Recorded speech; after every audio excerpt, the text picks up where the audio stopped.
ตอนเช้านี่ได้มาอาณาวัดพระเจ้าองค์ตื้อที่ว่าได้คุ้นเห็นอยู่น้ำกันเนาะอยู่น้ำคลอง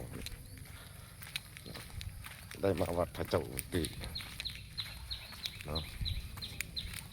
อยู่เมืองต้นเพิ่ง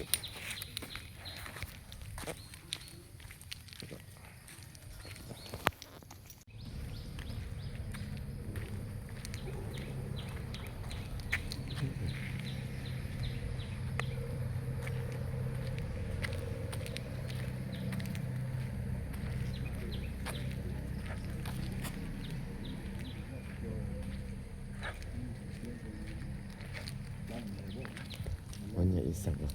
ทุก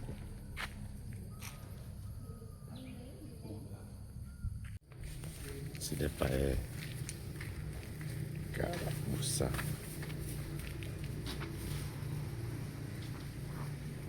ไปทางดื้อ